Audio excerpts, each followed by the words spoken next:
Maing buntag mga kasama ang Team RMN aniya karon sa Punta Dumalagwan, Barangay Matina, Playa ning Dakbayan sa Davao. Kay nagpadayon ta sa atong misyon mga kasama sa pagtunol o pag-apod-apod sa ato ang solar radio transistor nga hatod sa RMN Foundation.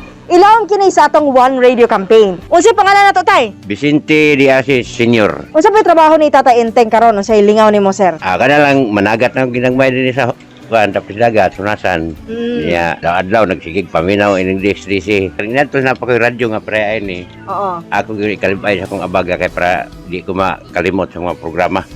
Di basta. Karon tay, mas di na mingaw ang imong pagpanagat dito karon kay naana kay solar radio transistor dawata tay. Ayan. Kini si Radyoman ay Ginita, kauban si Radyoman Joel Veray. Tatak RMN.